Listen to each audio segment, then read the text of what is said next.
예수님의 사역에서 아주 중요한 것이 음식을 함께 먹고 마시는 것이었습니다. 우리도 그렇죠. 우리 관계, 사회적인 관계나 가족 관계 안에서 먹고 마시는 것은 참 중요합니다. 누군가와 함께 밥을 먹는다는 것은 친밀함의 표현입니다. 별로 가깝지도 않은데 밥을 같이 먹자고 하지 않지요. 그리고 우리 집에 오세요 하고 초대하는 것도 쉽지 않습니다. 물론 어떤 사회적인 관계 안에서 어쩔 수 없이 함께 식사하는 자리가 자주 있다 보면 가깝지 않던 사람들도 그 식사를 같이 함으로써 가까워지게 되기도 합니다. 식탁은 나와 상대의 약점이 드러나는 자리입니다. 왜 그런지 모르겠는데 밥을 먹는 동안에 긴장이 무장해지죠. 그래서 내 속에 있는 것들이 나옵니다.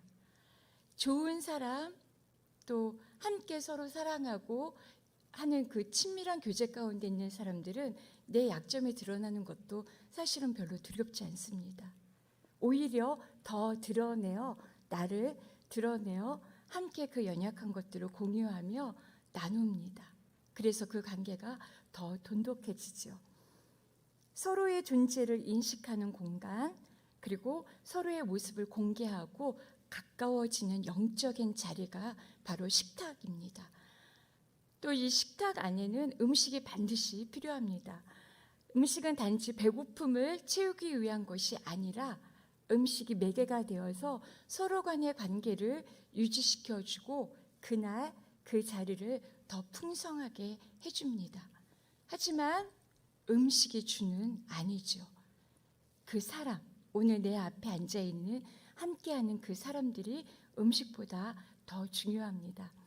예수님은 사람과 사람 사이를 가르는 여러 가지 사회적, 종교적, 민족적 장벽을 가로질러서 모든 이들을 편견 없이 당신의 식탁에 맞아 들이셨습니다.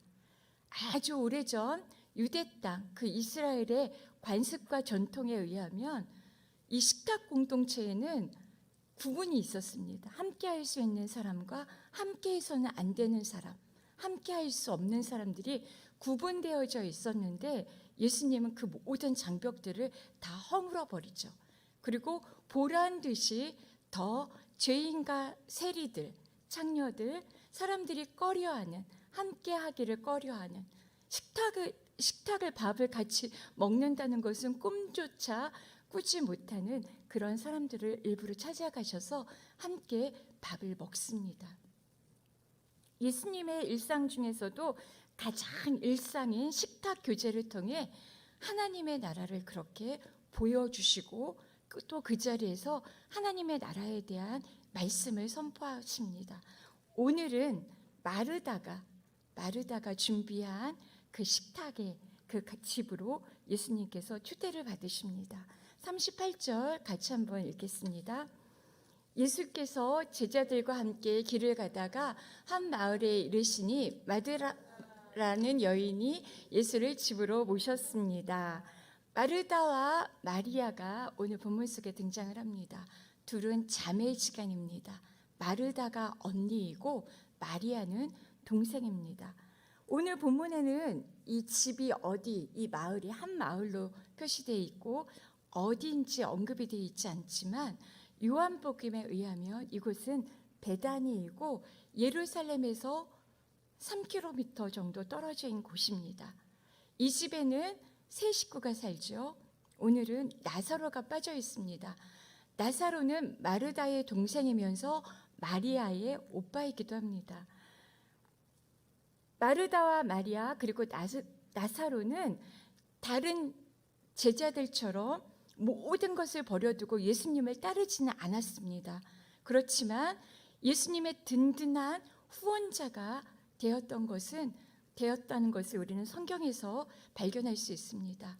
오늘은 여기, 내일은 저기, 이곳저곳 떠돌아다니면서 그렇게 말씀을 전하시는 예수님을 따라 나선 모든 것을 다 포기하고 버려두고 따라 나선 제자들도 참 귀하지만 참 위대하지만 그들을 기쁘게 맞아들이고 후원자가 된 이 마르다와 마리아 같은 이런 후원자들도 참 귀합니다. 성경에서는 이들을 많이 칭찬을 하죠. 누가복음 8장 1절에서 3절에는 많은 여성 제자들의 이름이 언급되어 있습니다. 그리고 이들에 대해서 그들은 자기의 재산으로 예수의 일행을 섬겼다고 기록하고 있습니다. 그렇게 오늘 마르다도 자신의 집에 예수님을 기쁘게 맞아들여서 자신의 것을 가지고 예수님과 그 일행들을 섬기고 있는 것입니다. 예수님이 베다니의 마르다의 집에 초대를 받으셨습니다. 마르다는 38절에 의하면 마르다라는 여인이 예수를 집으로 모셨다라고 기록되어 있죠. 마르다는 이 집의 가장으로 자기 집을 소유했을 뿐만 아니라 자신의 결정에 따라서 스스럼 없이 유대인 남성인 예수님과 제자들을 초대해서 식사를 대접할 수 있을 정도의 재력을 가지고 있었고 사회성이 아주 좋은, MBTI 하셨죠? 외향성을 가진 사회성이 아주 좋은 성숙한 그런 여성이었을 것으로 짐작을 하고 있습니다. 마르다는 예수님과 그의 제자들을 자기 집으로 초대했고 그들을 위해서 기꺼이 아주 즐겁게 음식을 준비하고 있습니다. 마르다는 음식도 참 잘 그렇게 했던, 정말 못하는 것이 없는 탁월한 그런 여성 지도자인 것 같습니다. 그런데 예수님이 일행을 자기 집에 초대한 것까지는 좋았는데 막상 초대해 놓고 보니까 할 일이 산더미입니다. 예수님만 이렇게 혼자 모셨다면 괜찮았을 텐데 예수님은 항상 12명의 제자들과 함께 다니셨습니다. 그뿐만 아니라 예수님을 12명 이외에 예수님을 항상 따라다녔던 무리들이 또 있었습니다. 그 무리들도 함께 하지 않았을까요? 또 그 마을에 사는 예수님을 너무 보고 싶은 사람들도 그 집에 왔을 것으로 짐작이 됩니다. 음식을 다 대접했는지는 모르겠지만 어쨌든 마르다의 이 손길이 마음이 너무나 분주합니다. 그러나 동생 마리아는 바쁜 언니의 일에는 관심이 없었고 음식을 대접하는 일에는 관심이 없었고 오직 예수님의 발 아래 앉아서 말씀을 듣는 일에 집중하고 있다고 오늘 말씀은 전합니다. 마리아의 모습 한번 볼까요? 39절입니다. 마르다에게는 마리아라는 동생이 있었습니다. 그 동생은 주의 발 앞에 앉아 예수께서 하시는 말씀을 듣고 있었습니다. 그리고 40절 전반절에 제가 읽어드리겠습니다. 그러나 마르다는 여러 가지 접대하는 일로 정신이 없었습니다. 네. 마르다와 마리아가 한 집에 사는 자매이지만 성향이 참 다르죠. 다릅니다. 우리는 각자의 성향에 따라서 예수님을 대접하고 예수님을 사랑하는 모습도 서로 다를 것으로 짐작이 되죠. 서로 다릅니다. 내가 잘할 수 있는 일, 좋아하는 일로 내 성향대로 할 수도 있고 또 가끔은 예수님이 정말 좋아하시는 게 무엇인지 알아서 내 성향 다 내려놓고 예수님께 맞춰서 예수님을 접대할 수도 있을 것입니다. 어쨌든 지금 마르다는 음식을 접대하는 일로 예수님을 맞이하고 있고 마리아는 예수님의 발 아래 앉아서 예수님의 말씀을 듣는 것으로 예수님을 접대하고 있습니다. 둘 다 환대하는 모습입니다. 둘 다 환대를 하고 있죠. 누가 더 옳고 그르고의 문제는 아닙니다. 그런데 둘이 함께 준비해도 이 많은 손님들에게 줄 음식을 만들 수 있을까 말까 한 이 상황인데 마리아는 언니 마르다를 도와서 음식을 돕기는커녕 자신에게 모든 일을 다 맡겨두고 태연히 예수님 발 앞에 앉아 있는 것입니다. 언니 마르다 입장에서 보면 너무 얄미운 모습이죠. 얄밉다 못해 막 이 속에서 부하가 치밀어 오른다고 하죠. 21세기를 사는 우리에게 이 마리아의 모습은 예수님의 발 앞에 다소곳하게 두 손을 모으고 머리를 이렇게 길게 예쁘게 빗고 앉아 있는 이 모습은 그냥 뭐 좀 그럴 수도 있지 하고, 좀 얄밉지만 그럴 수도 있지 하고 이제 이렇게 자연스럽게 받아들일 수 있는 그런 모습으로 비춰지지만, 사실은 당시 이스라엘 유대 전통에서는 이 모습이, 예수님의 발 아래 앉아 있는 마리아의 모습이 일상적이지 않은 굉장히 낯설고 파격적인 모습입니다. 누군가의 발 앞에 앉는다는 것은 그의 제자가 되었음을 의미합니다. 제자. 사도 바울은 자기의 출신 배경을 사도행전에서 설명하면서 가말리엘 선생의 문화에서 우리 조상의 율법의 엄격한 방식을 따라 교육을 받았다라고 소개를 합니다. 문화라는 말은 발 아래라는 것과 같은 뜻입니다. 가말리엘 선생의 문화에서, 이것은 지금 마리아가 예수님의 발 앞에 앉아 있다, 이 뜻과 같은 것입니다. 마리아는 지금 예수님의 제자가 되어 예수님의 발 아래 앉아 있는 것입니다. 유대의 랍비 전통에 의하면 랍비의 발치에 앉아 있을 수 있는 사람은 제자들 중에서도 서열 제1위의 제자였습니다. 오직 남성들만이 스승의 발 앞에 앉아 있을 수 있었던 그런 시대입니다. 어떤 경우에도 랍비의 발 앞에 여자가 앉는 법은 없었습니다. 랍비에게는 굉장히 큰 수치입니다. 수치로 여겨졌습니다. 그런 관점에서 바라본다면 마리아는 언니처럼 외향적이지 않고 오히려 조용하고 다소곳한 내향성을 가진 그런 여인이지만 굉장히 대범한 여자라고 짐작할 수 있죠. 하지만 또 더 깊이 이 본문 원문을 찾아서 분석을 해보면, 알아보면 안자로 번역된 헬라어가 좀 어렵습니다. 파라카데이사라는 이 동사는 수동태로 써 있습니다. 수동태로 사용되고 있습니다. 내가 이렇게 앉아 있는 것이 마리아의 자의로 내가 원해서 스스로 앉아 있는 것이 아니라 누군가에 의해서 앉혀져 있음을 의미합니다. 마리아 스스로 나는 예수님의 제자입니다. 그 당시의 모든 전통과 그것을 다 무시하고 내가 대범하게 가서 앉아 있었던 것이 아니라 누군가에 의해서 그 자리에 앉혀진 것입니다. 누구일까요? 마리아를 이 자리에 앉혔던 사람이 누구였을까요? 제자들이었을까요? 설마? 내가 1등이야. 내가 예수님 오른편, 뭐 왼편 그렇게 서열 다툼을 하고 있던 그 제자들이 설마 예수님의 발 아래 제1인자만 앉을 수 있는 그 자리를 양보했을까요? 아닙니다. 예수님입니다. 예수님. 마리아는 자원해서 주의 말씀을 들으려고 주의 발치에 앉은 것이 아니라 예수님에 의해서 주의 발치에 앉혀져서 예수님의 말씀을 듣고 있다는 말입니다. 물론 예수께서 마리아에게 말씀하셨을 때, 마리아야, 너는 주방에서 음식 만들지 말고 오늘은 여기 내 발 아래 앉아서 나와 내 이야기를, 내 가르침을 좀 들을래? 하고 말씀하셨을 때 마리아가 안 돼요, 예수님. 저는 그럴 수 없습니다. 여기 예수님의 제자들도 있고 또 저는 마르다 언니가 바쁘니까 그 손길을 도와야 됩니다 하고 거절하고 음식을 준비했을 수도 있습니다. 그죠? 대부분 그랬을 거예요. 감히 어떻게, 다 남자들 뿐이었을 텐데 거기 내가 버젓하게, 언니는 바쁜데 그 혼자 있을 수 있겠습니까?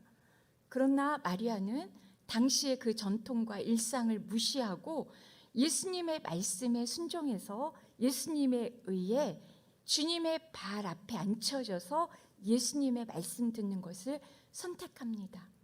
그래서 지금 이렇게 주님의 발 아래에 앉아 있는 것입니다. 마리아가 주님의 발 아래에 앉아 있는 이 풍경은 일상적이지 않은 낯선 모습이지만 예수님께서 권하신 자리이기 때문에 마리아에게는 더없이 평화롭고 복된 자리임이 분명합니다. 마르다도 어쩌면 이 자리에 앉고 싶었을지도 모릅니다. 누군들 이 예수님의 발 아래 예수님을 사랑하는 사람이라면, 예수님의 그 말씀이 얼마나 좋은지 아는 사람이라면 그 발 아래 앉고 싶었을 테지요. 그런데 마르다는 감히 생각도 못했습니다. 예수님이 권하시지 않았기 때문이겠죠. 그래서 음식을 준비하는 일로 그냥 주방으로, 저기가 내 자리야, 당연히 내가 있어야 할 곳은 주방이야 하고 들어가 있습니다.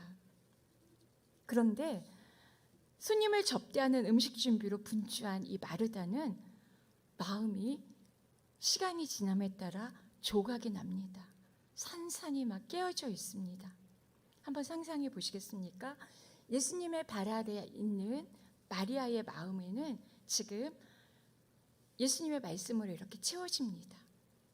예수님의 말씀으로 채워집니다. 예수님의 말씀은 능력이 있습니다. 우리를 지혜롭게 하고 우리의 닫혔던 마음들이 열어지게 하고 얽매였던 것들이 풀어지게 하는 그 능력의 말씀이 채워지고 있습니다. 마르다는 마늘도 까야 되고 달걀도 생선도 손질해야 되고 빵도 구워야 되니까 반죽해야 되고 국도 끓여야 되고 할 일이 너무 많습니다. 그 많은 일들 때문에 분주해져서 여기가 막 다 깨어져 있습니다. 그리고 결국에는 이게 너무나 속이 상합니다. 왜? 마리아를 봤거든요. 아니 도대체 마리아는 어디가 있는 거야? 나는 손이 지금 12개라도 모자랄 판인데 얘는 도대체 나를 안 도와주고 어디에 있는 거야? 보니까 저기에서 예수님 발 앞에 예쁘게 앉아서 예수님 말씀을 듣고 있는 것입니다. 이게 만약에 마리아와 마르다가 남자와 여자였다면, 저는 이거 분리하는 거 아닙니다. 당시의 상황에서 마리아가 남자 동생이었다면 이런 갈등이 없었을 거예요. 그런데 음식 만드는 이 역할이 여자의 역할로 딱 주어져 있었기 때문에 갈등이 일어난 겁니다. 순간 이 분주한 마음 가운데 분노가 파고든 겁니다. 파고들었습니다.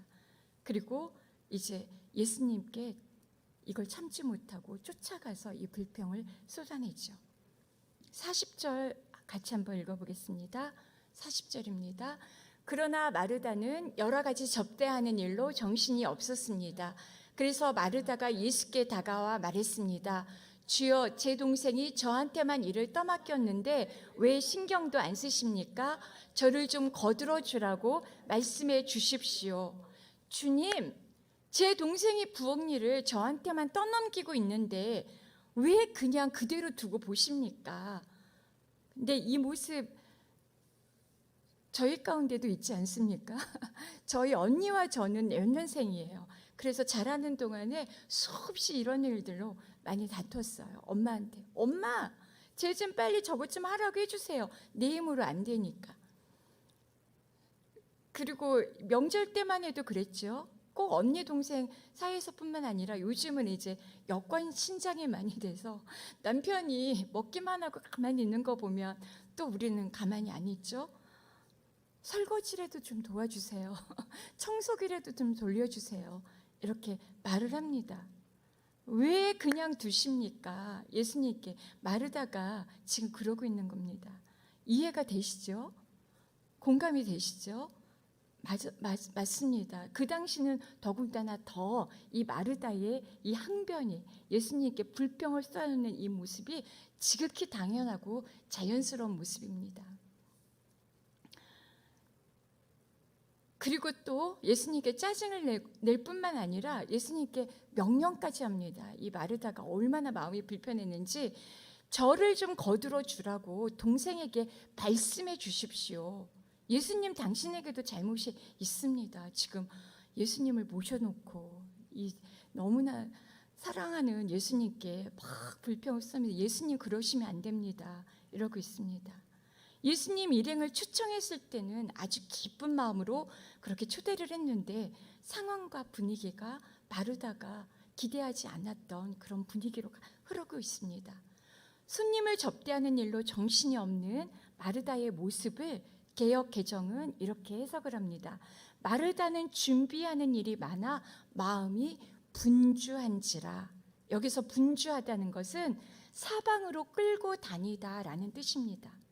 사방으로 뭔가가 마르다를 막 끌고 다니는 겁니다. 저기 막 물이 끓어 넘치네. 가스불 줄이고. 저기 또 뭐가 생선이 타고 있네. 저기 빨리 뒤집어주고. 저기서 또 뭘 해야 돼. 막 여기저기. 일들, 그 해야 될 막 하는 일들에 막 마르다가 끌려다니고 있습니다.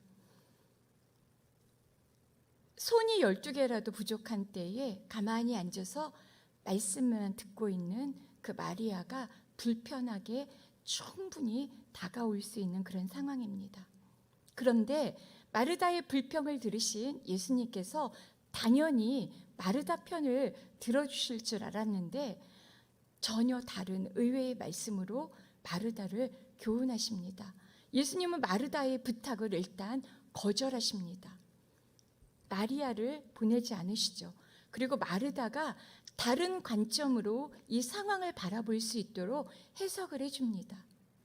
마르다가 여러 가지 일 때문에 염려하고 걱정해서 막 지금 분노하고 불평하고 짜증을 내고 있는 이 마르다가 바라봐야 될 이 시선이 또 다른 시선이 있다고 하십니다. 그 시선이 어떤 걸까요? 41절, 42절입니다. 같이 읽겠습니다. 주께서 대답하셨습니다. 마르다야, 마르다야, 너는 많은 일로 염려하며 정신이 없구나. 그러나 꼭 필요한 것은 한 가지뿐이다. 마리아는 좋은 것을 선택했으니 결코 빼앗기지 않을 것이다. 마르다야, 마르다야 라고 예수님이 2번 마르다의 이름을 부르십니다. 마르다에 대한 사랑과 관심, 공감의 뜻이 담겨져 있습니다. 예수님은 당장 마르다의 불평 가득한 그 요구를 들어주시지 않으셨지만 마르다를 누구보다 잘 아시고 사랑하십니다. 마르다는 예수님과 제자들을 잘 대접하는 일로 환대하려고 했다는 것을 잘 알고 계십니다. 또 마리아는 예수님의 말씀을 듣는 일로 지금 예수님을 기쁘게 대접하고 있다는 것도 예수님은 잘 알고 계십니다. 마르다를 사랑하시는 예수님의 해결책은 마리아를 언니에게 보내는 것이 아니었습니다. 그냥 보내서 언니를 돕게 했다면 끝이셨을 텐데 마리아를 보내지 않습니다. 예수님은 마리아가 많은 일로 염려하고 근심하는 자신의 모습을 발견하도록 타이르십니다.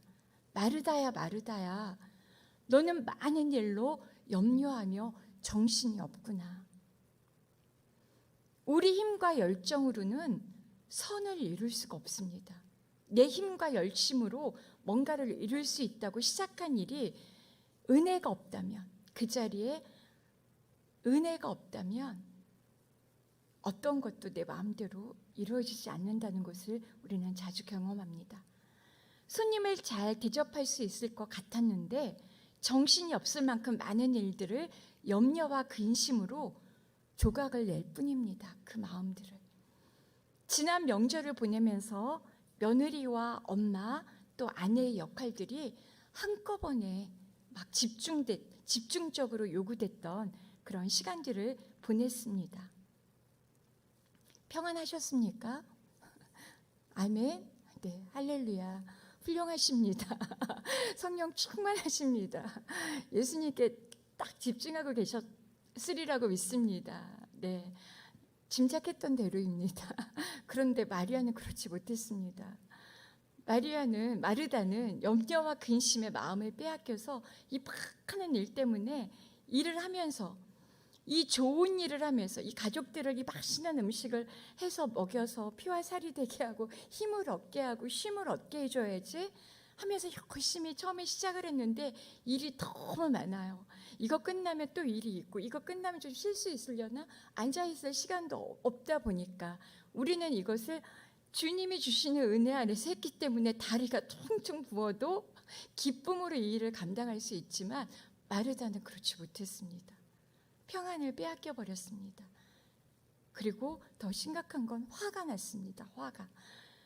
예수님을 섬기면서 불평하고 짜증내는 모습은 예수님께서 결코 바라시는 모습이 아닙니다. 그렇게 불평하고 짜증내려면 그냥 그만둬. 그죠? 우리도 그러죠. 너 그렇게 할 거면 그만둬. 기쁨으로 해야지. 그 말은 쉬운데 마르다가 참 이해가 됩니다. 내가 선택한 그 좋은 일을 하면서 왜 우리는 지금 화를 내고 마음이 불편하게 막 다 깨져서 그렇게 짜증을 내면서 그렇게 있습니까? 그 모습을 좀 돌아보라고 하십니다. 예수님께서 마르다야, 마르다야, 네가 너무 많은 일들로 염려하면서 걱정하고 있구나. 예수님이 결코 바라시는 모습이 아닙니다. 왜 화가 났습니까? 왜 마르다가 화가 났습니까? 많은 일들로 염려하고 걱정이 돼서 그렇습니까?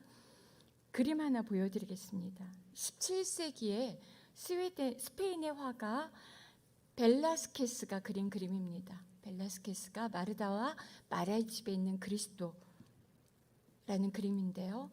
이걸 보면 마르다가 저기 이제 여러분이 보시기에 왼쪽인가요? 오른쪽인가요?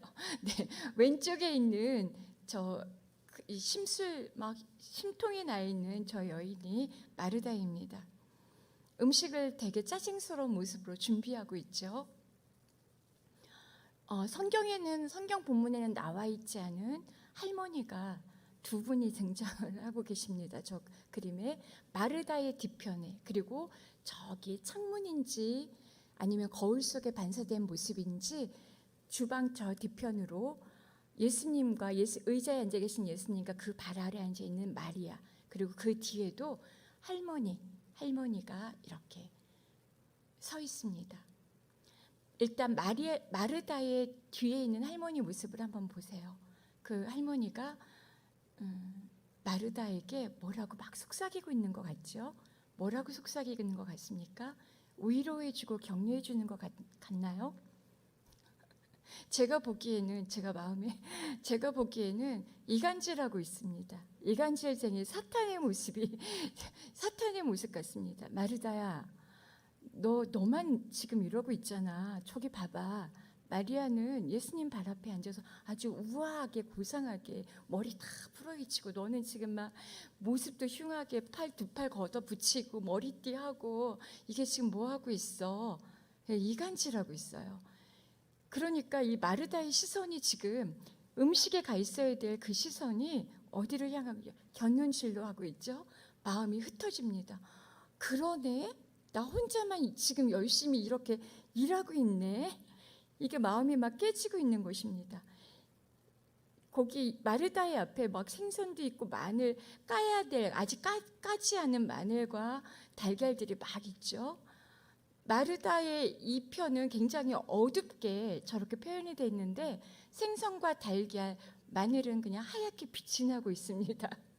마르다가 지금 감당해야 될 일이 얼마나 많은지 그것들을 표현해 주고 있습니다. 일이 이렇게 많은데 마리아 쟤는 저기서 앉아서 말씀을 듣고 있네. 이것입니다. 이 이간질하고 방해하는 회방꾼의 저 노파의 그 속삭임에 마음을 빼앗겨 버린 것입니다. 창문 너머 저 마리아의 모습은 어떻습니까? 멀리 있지만 환하게 빛이 들어가 있죠. 뒤에서 저 노파도 아마 이간질쟁이 회방꾼 같습니다. 막 마리아의 그 시선을 회방하기 위해서 막 이렇게 두 손으로 막 이제 방해를 하고 있는데, 마리아는 어떻습니까? 시선이 예수님께 딱 집중되어 있습니다. 흐트러져 있지 않습니다. 이렇게 조금이라도 고개가 돌려져 있지 않습니다. 자세도 다소곳하게 꼿꼿하게 앉아서 예수님을 향하고 있습니다.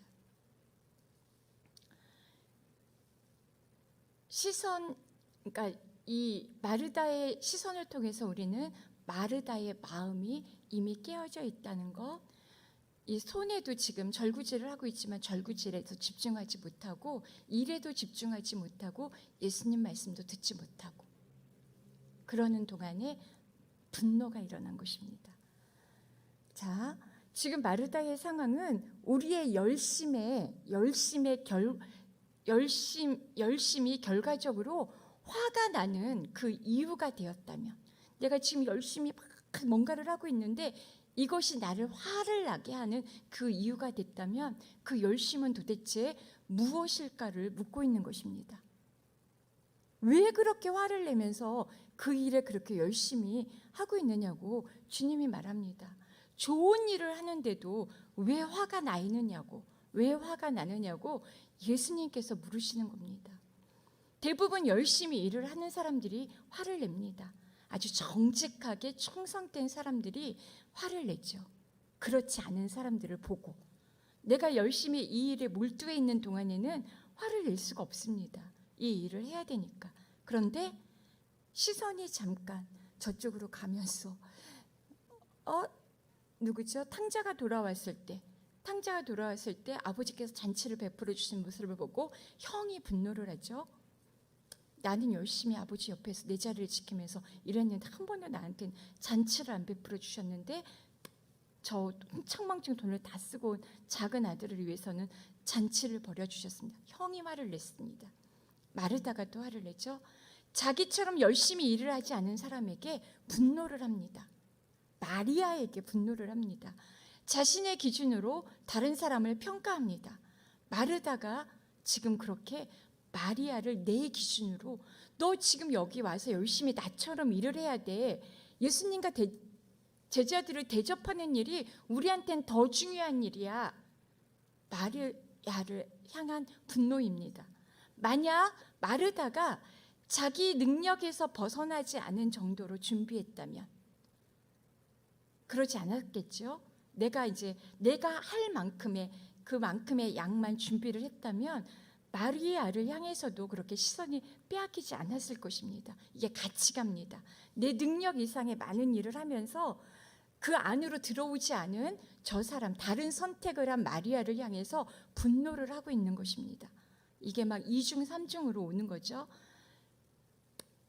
그랬다면 마리아를 혼내달라고 예수님께 무례한 부탁을 하지도 않았을 것입니다. 내가 할 만큼 그렇게 딱 적당한 양의 일을 했다면 마리아를 향해서 화를 내지도 않았을 테고 예수님께 무례한 부탁을 하지도 않았을 것입니다.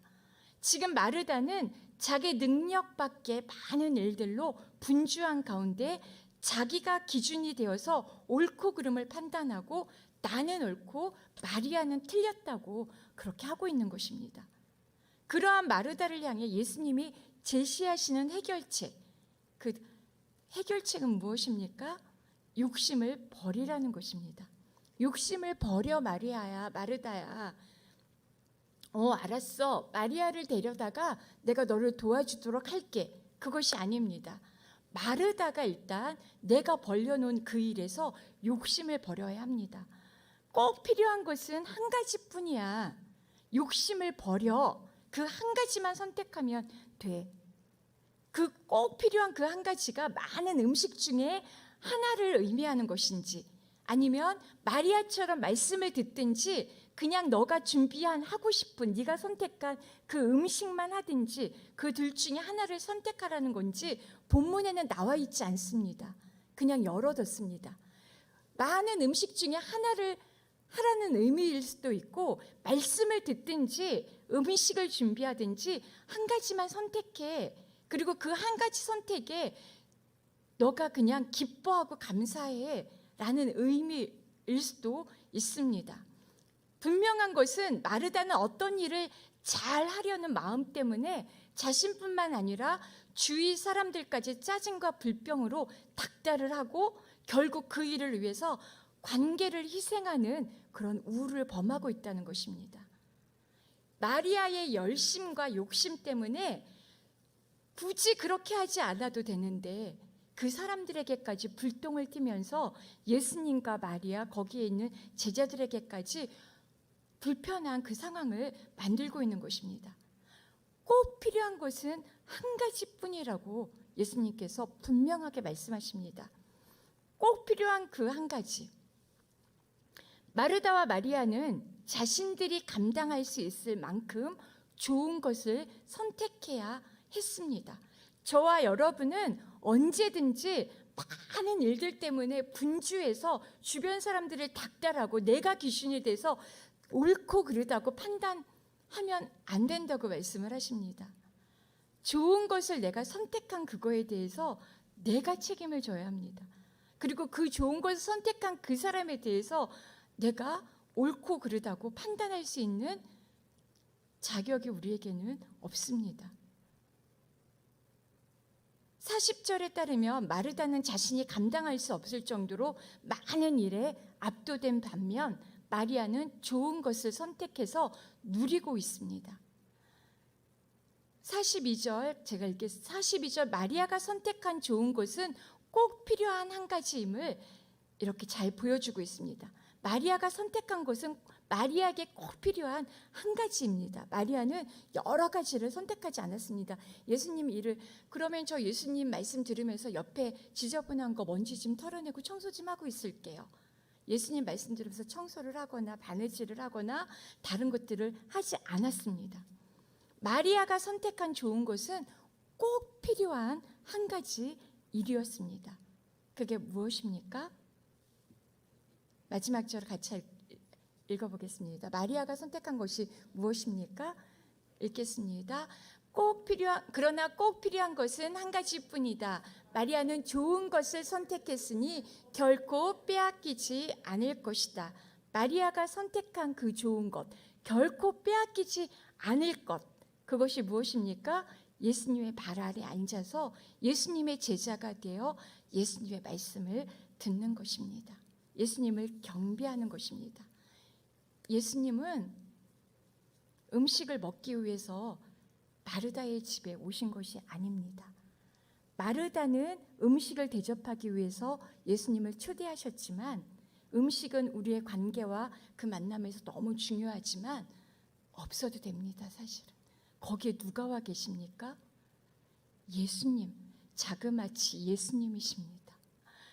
예수님이 거기 와 계신데 지금 마르다는 평강의 왕, 생명의 떡, 구원의 문, 이 예수님을 그곳에 모셔놓고 엉뚱한 일에 이 마음과 생각을 빼앗기고 그렇게 주변을 불편해하고 있는 것입니다.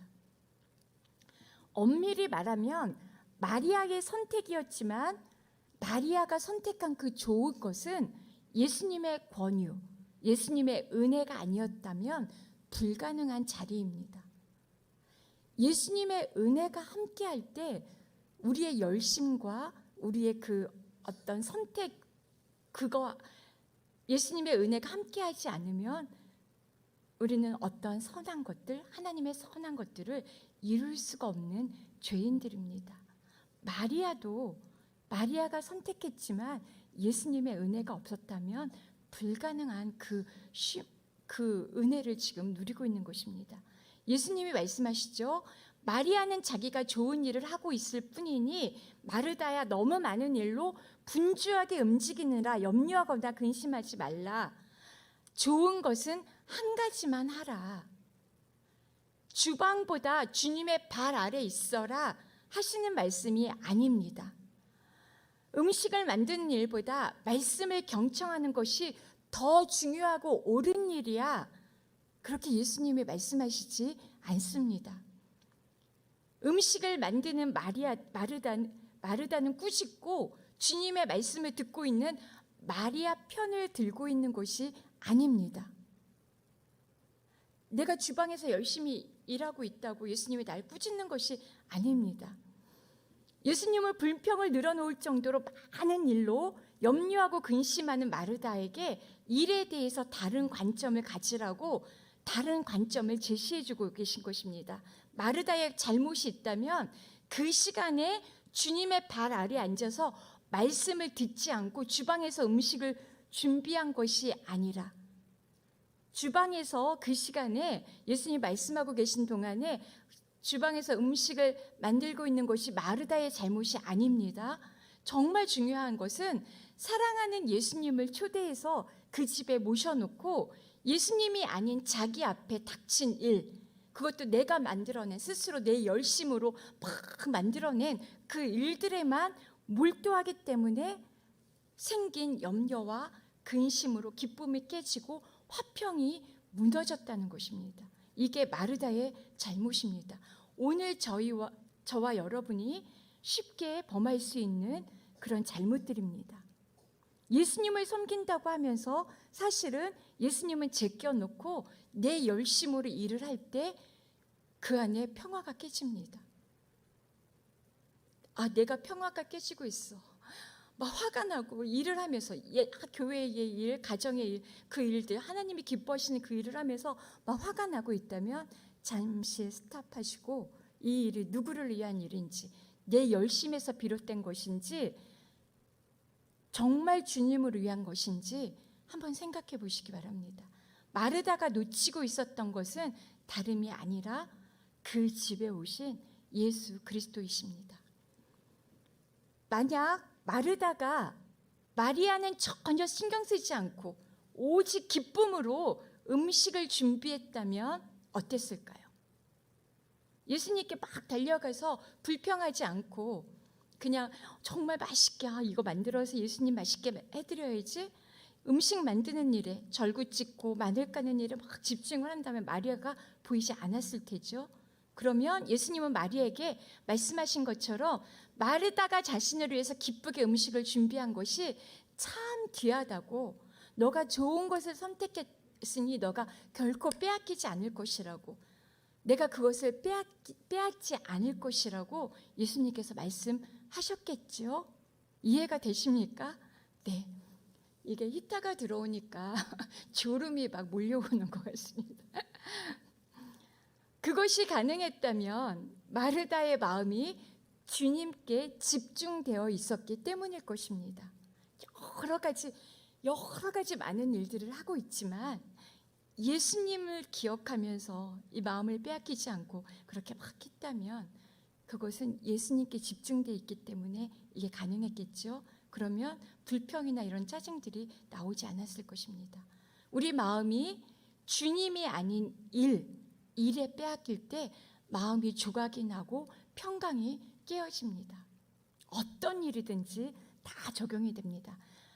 그리고 만약 마르다가 아니라 마리아가 예수님께 불평을 호소했다면 어땠을까요?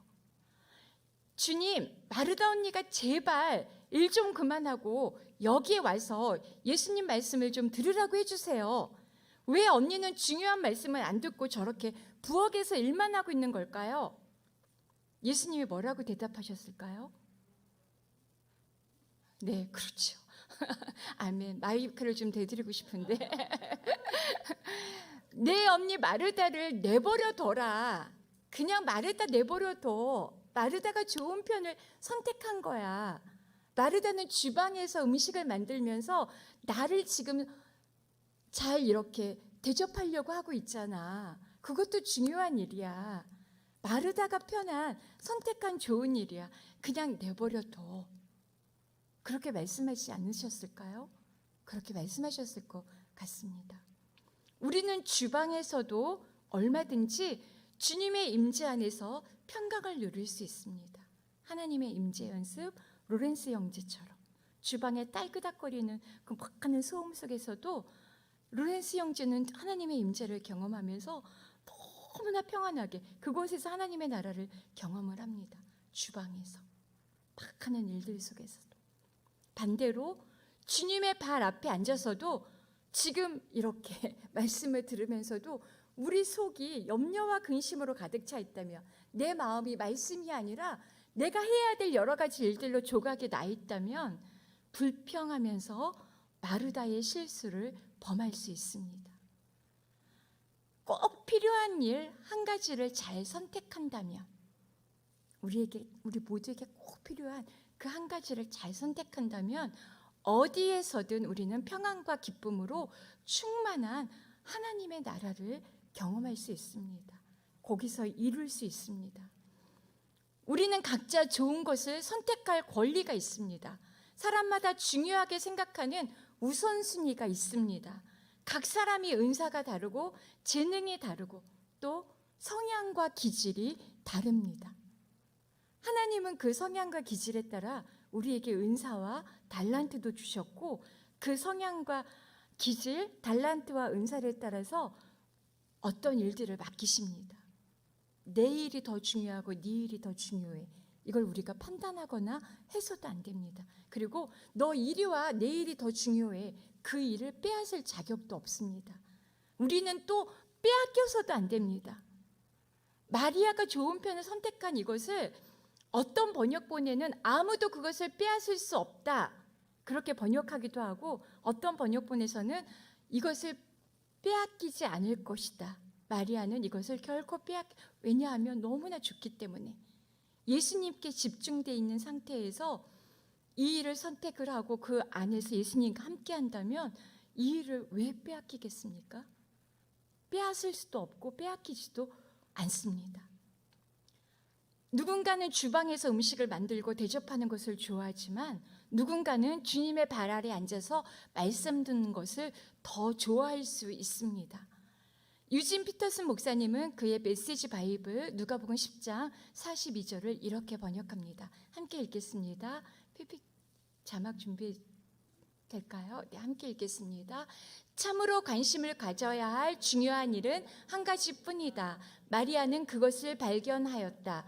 나는 그것을 그에게서 빼앗고 싶지 않다. 아멘. 참으로 관심을 가져야 할 가장 중요한 일 한 가지를 선택하시고 그 안에서 기뻐하고 감사하며 그 일을 하셔야 됩니다. 하시기를 축복합니다.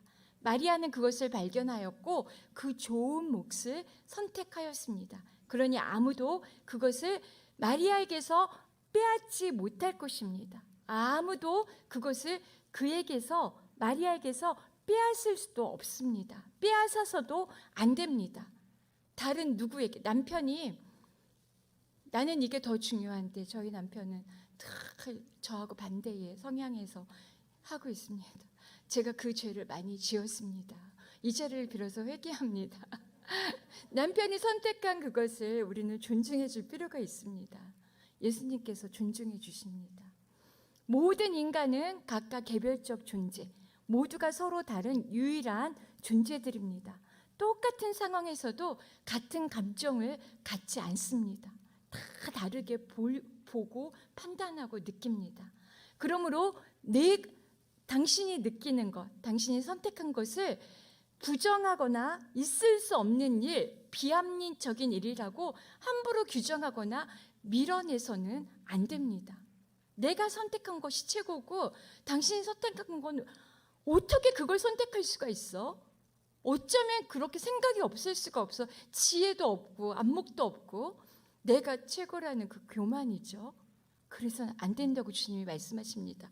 나와 똑같은 것을 선택할 것을 강요하는 것이 아니라 상대가 가지는 느낌과 감정, 그의 선택을 존중해주고 또 기꺼이 수용하고 이해하는 성숙함이 우리 안에 있기를 주님은 바라십니다. 나와 다른 것을 선택하더라도 기꺼이 이해하고 수용하는 것, 그것이 오늘 마르다의 이 식탁에서 주님께서 우리에게 베풀어 주시는 하늘의 양식입니다. 더 넓은 마음. 예수님은 오늘 우리가 선택한 그 좋은 것을 존중해 주십니다. 예수님의 기준을 우리에게 갖다 대지 않으십니다. 우리를 있는 모습 그대로 존중해 주십니다. 연약하고 불순종하고 비겁하고 형편없지만 우리를 무한한 사랑으로 그대로 수용해 주십니다. 당신의 기준으로 우리를 판단하지 않으십니다. 우리 안에 있는 죄에 대해서는 분노하시지만, 안타까워하시지만 우리의 연약함과 부족함 때문에 분노하시지 않습니다. 내가 오늘 선택한 그것을 존중하시며 함께 하십니다. 주님 앞에서는 어떤 실수도 그래서 용납이 됩니다. 예수님은 마리아도 마르다도 다 사랑하십니다. 똑같이 어떤 선택을 하든 똑같이 차별 없이 그렇게 사랑하십니다. 분명한 것은 가장 좋은 것을 선택할 수 있는 지혜와 힘이 우리에게 없다는 것입니다. 가장 좋은 것을 선택해야 되는데 우리에게 필요한 딱 한 가지, 그것이 무엇인지 우리는 알지 못합니다. 그래서 예수님 앞으로 나아가야 합니다. 예수님 앞으로 나아가야 합니다. 마리아가 예수님에 의해 은혜로 주님의 발 아래 앉아 있을 수 있었던 것처럼 우리는 은혜 안에서 가장 좋은 것을 선택할 수 있고 빼앗기지 않을 수 있습니다.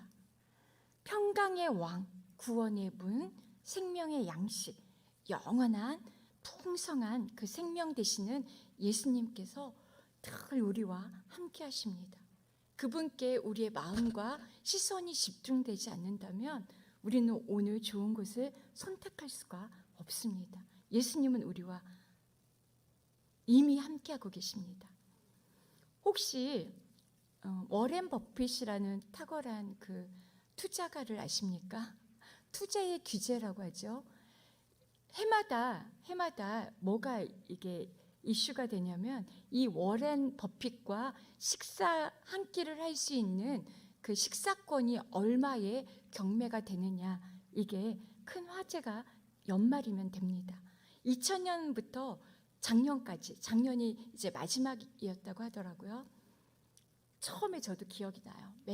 거의 초창기에 워렌 버핏이라는 사람이 있는데 이 사람하고 식사를 할 수 있는 그 식사권이 몇 천만 원이었어요.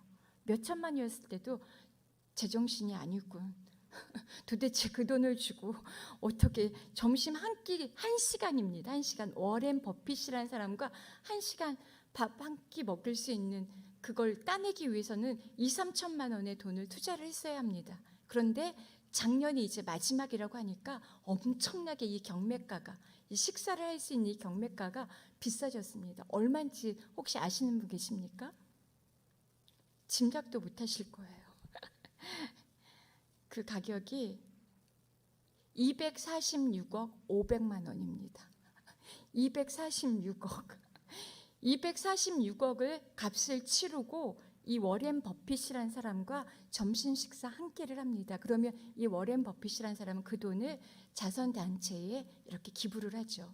좋은 일을 하는 겁니다. 왜 사람들은 그렇게 비싼 값을 치르고 이 사람과 한 끼 그 식사를 할까요? 그동안 이분과 식사를 한 사람들이 정말 돈을 많이 벌었는지, 이분은 돈을 많이 벌 수 있는 방법, 해안, 지혜를 갖고 있다고 사람들이 판단을 한 것입니다. 이 사람과 식사를 한 사람들은 정말 엄청나게 크게 부해지기도 했습니다. 사실. 그러니까 이게 246억 원이나 되는 돈으로 팔렸겠죠. 7명이 함께 그 자리에 했다고 합니다. 누군지는 알려지지 않았는데요. 또 망하기도 했습니다. 근데 이 워렌 버핏이라는 사람이 가지고 있는 지혜, 돈에 대한, 특히 경제의 흐름, 돈의 흐름은 정말 탁월하기 때문에 사람들은 돈이 있다면, 할 수 있다면 1시간 246억 원이라는 돈을 투자를 해서라도, 왜냐하면 그게 다 이제 나한테 돌아올 것을 믿기 때문에 투자를 합니다.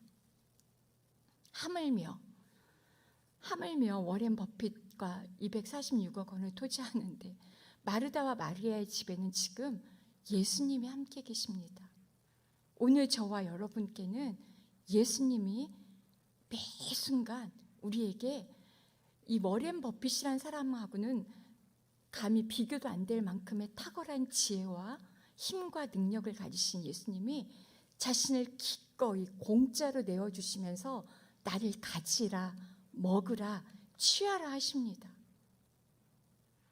이 예수님을 놓치고 있는 것이 우리 인생에는 엄청나게 큰 손해라는 것을 아시기 바랍니다. 알고 계시죠? 네. 예수님 앞으로 그래서 우리는 자주 나갈수록 우리 인생은 더 그만큼 부요해지고 복되지고 풍성해지는 것입니다. 워렌 버핏과 1시간 동안 밥 먹는 것하고는 비교가 되지 않습니다.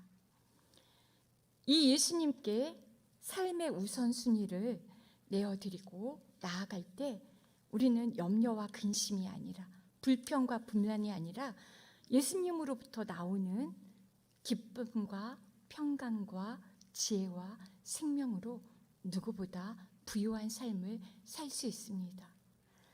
2023년 새해 오직 길, 진리, 생명 되시는 예수님께만 초점을 맞추시고 최우선순위를 예수님께 두시고 나아감으로 기쁨과 평강을 누리시는 저와 여러분이 되시기를 주님의 이름으로 축복합니다.